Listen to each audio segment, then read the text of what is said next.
সবাই কেমন আছো? আশা করি ভালোই আছো। আমিও খুবই ভালো আছি। বন্ধুরা, আজকে তোমাদের বানিয়ে দেখাবো দেশি মুরগির ডিম দিয়ে এক ভুজিয়া কারি। তোমরা সবাই একটি লাইক ও একটি সুন্দর কমেন্ট করে পুরো রেসিপিটি একদম স্কিপ না করে দেখতে থাকো।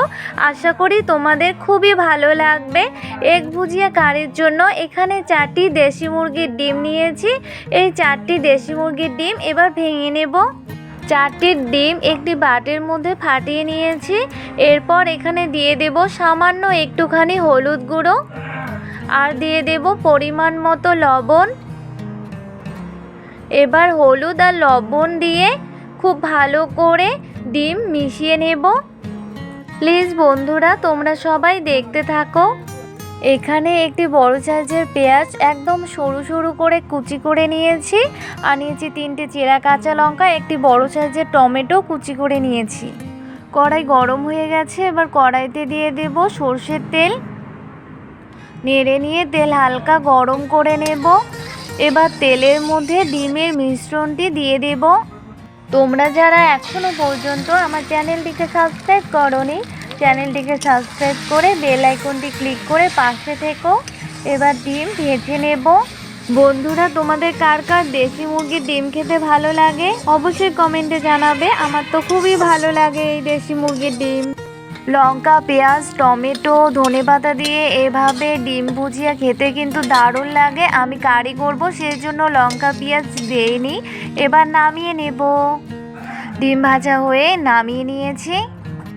ডিম ভুজিয়া করা কড়াইয়ের মধ্যে দিয়ে দিলাম আর একটু সর্ষের তেল। নেড়ে নিয়ে তেল খুব ভালো করে গরম করে নেব।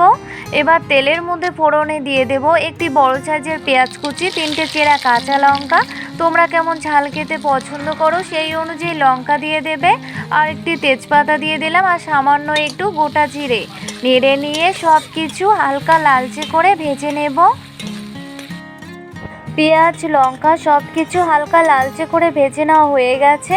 এবার এখানে একটু বড় সাইজের টমেটো কুচি দিয়ে দিলাম। এবার সমস্ত কিছু আবারও খুব ভালো করে নেড়ে নিচ্ছি। তোমরা স্কিপ না করে পুরো রেসিপিটি দেখতে থাকো। টমেটো যেন তাড়াতাড়ি নরম হয়ে যায় সেজন্য এখানে সামান্য একটু লবণ দিয়ে টমেটো খুব ভালো করে ভেজে নেব। টমেটো খুব ভালো করে ভেজে নেওয়া হয়ে গেছে।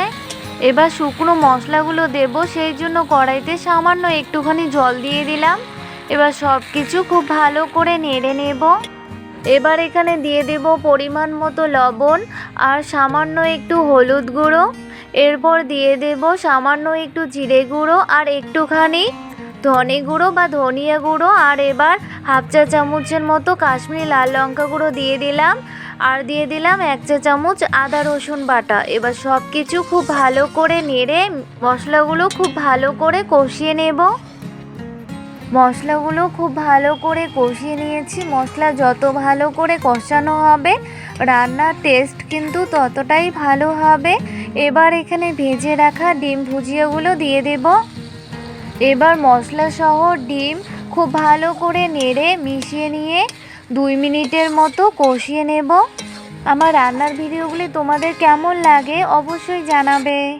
2 মিনিট পর ফিরে আসলাম। মশলা সহ এগ খুব ভালো করে কষিয়ে নিয়েছি। এরপর এখানে হাফ গ্লাস মতো জল দিয়ে দেব। এবার সব কিছু নেড়ে খুব ভালো করে মিশিয়ে নিয়ে 5 মিনিট মতো জাল করে নেব। 5 মিনিট মিডিয়াম আঁচে জাল করে ফিরে আসলাম। এবার এখানে ধনেপাতা কুচি দিয়ে দেব। এবার সব কিছু খুব ভালো করে নেড়ে নেব।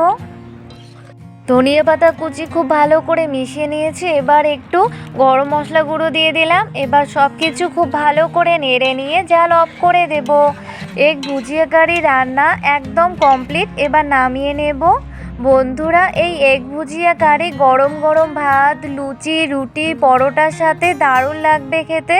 তোমরা অবশ্যই বাড়িতে একবার ট্রাই করো। বন্ধুরা, এক ভুজিয়া কারি রেসিপিটি দেখে যদি তোমাদের ভালো লেগে থাকে তাহলে অবশ্যই ভিডিওটিতে লাইক, কমেন্ট এবং শেয়ার করবে এবং অবশ্যই চ্যানেলটিকে সাবস্ক্রাইব করে বেল আইকনটি ক্লিক করবে। আজকে এ পর্যন্তই, দেখা হবে পরে ভিডিওতে। বাই।